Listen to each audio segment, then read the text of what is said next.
Have you ever heard of the fascinating yet risky profession of saturation diving? These divers venture where few dare, exploring the ocean's depths to carry out vital tasks such as maintaining pipelines and underwater installations. Their routine is full of extreme challenges, from exposure to high pressures to the constant battle against intense cold and complete darkness. Today, I'll tell you the story of one of these brave divers, Chris Lemons, whose extraordinary experience on the ocean floor defies all odds and showcases the incredible resilience of the human spirit. Get ready for an exciting narrative, mixing danger, courage, and a touch of miracle. And if you're thinking you could hold your breath for half an hour without oxygen, forget it. You'd be more likely to find a unicorn in a coffee shop than to survive for over 30 minutes on the ocean floor without air. However, some people seem to have both good and bad luck at the same time. Take the case of Chris Lemons, for example. He's a commercial saturation diver whose life changed in September 2012. It was a regular workday for him and his colleagues Duncan and David. They were seated in a special chamber aboard the vessel above their dive site. Then they entered a diving bell, packed tightly like sardines in a can. This bell is like another chamber, suspended from the vessel, which they use to reach the dive location. Imagine it like a claw machine you use to grab toys, but instead of a claw, there's a small chamber at the end. They reach the dive site, and Chris and Dave prepared for their dive. Duncan stayed inside the bell to monitor the equipment, especially the most crucial part, the umbilical. This cord supplies oxygen, heat, and power to keep the lights on, because at such depths, it's pitch black. Someone needs to watch over everything, since the divers' lives depend on it. To better understand the process, you need to know more about commercial saturation diving. Staying in an office all day is a lot safer than being a commercial saturation diver, unless your office is a lion's cage. Saturation diving is so rare and dangerous that you may have only heard about it just now. It involves diving deep into the cold ocean to work on pipelines and the like. Diving in general can be risky due to something called decompression sickness. If you dive too deep and surface too quickly, tiny nitrogen bubbles can form inside your body, causing severe health issues or worse. This isn't a problem for regular divers, since they don't go nearly as deep as saturation divers do. Saturation divers go down to depths of 600 to nearly 1,000 feet, about the height of the Empire State Building. Coming up from such insane depths can take up to 2 weeks. It takes less time to go to the moon and back. It's practically impossible to stay in the water for 2 weeks, so divers use a unique trick that keeps them alive. A cleverly designed chamber that maintains the same pressure as the ocean floor. They spend months in this chamber.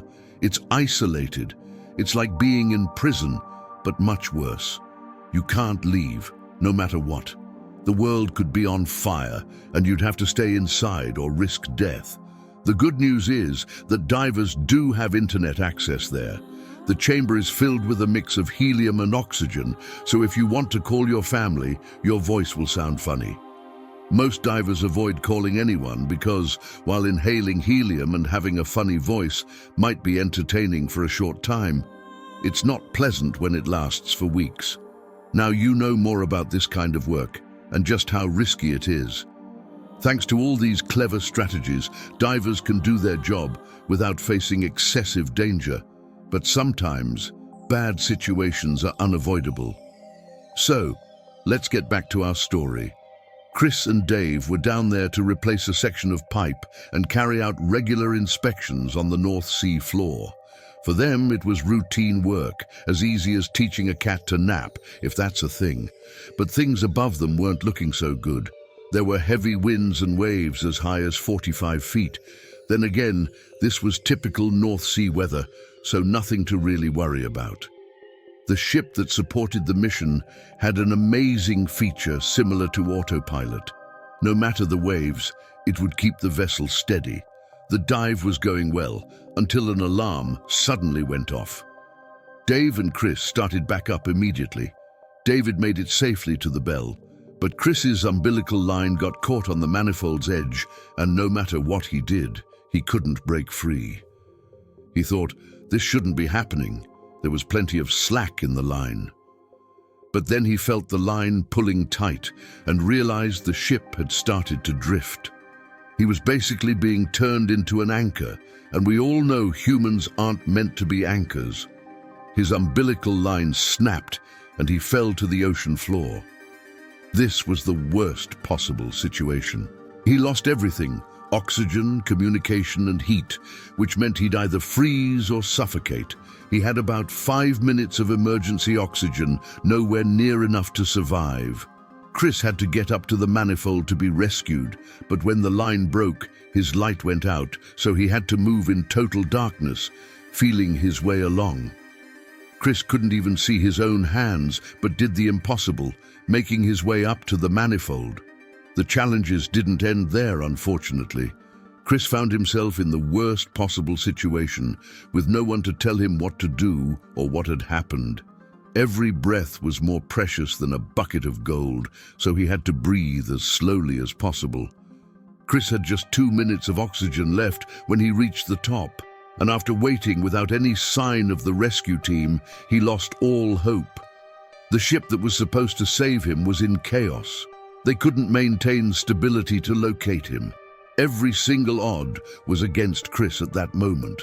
The only thing going in his favor was that the ship had a small, remotely operated vehicle, ROV, that could be controlled from afar, allowing the team to see what had happened to him. When they reached the dive site, it was like watching a horror movie. They couldn't look away, and they'd never forget what they saw. Everyone was expecting to see him in the worst possible state. But by some miracle, Chris was still moving, though probably not for long. Hundreds of people were glued to the screen, watching their colleagues struggle. Although they weren't far from his location, there was nothing they could do to save him. Once the ship stabilized, they made their way to where Chris was. At that point, all hope had been lost, and they were descending to retrieve the body. David was tasked with reaching Chris. Nervous but mentally prepared for the challenge, David finally arrived at his destination about half an hour later. He immediately grabbed Chris and brought him back to the bell, where Duncan was waiting inside. Once inside, Duncan immediately took off Chris's diving mask. What they saw was shocking. Chris's face wasn't its usual color, and he was ice cold. He looked as though he hadn't survived. Duncan began performing first aid, and suddenly, Chris jolted to life, sitting up in his seat. David and Duncan were stunned. Chris appeared to be completely fine. He was examined by several doctors and declared as healthy as anyone could be after spending half an hour without air. Against all odds, he shouldn't have survived more than 3 minutes without oxygen. No scientist to this day fully understands how he made it. It could be due to his exposure to high levels of oxygen in the chamber, giving him more oxygen in his lungs than usual. The cold temperature may have slowed down his metabolism, conserving energy, but no one knows for sure. Now you'd think that after an experience like this, he'd never dive again. But Chris continues to work as a saturation diver to this day, with no intention of stopping.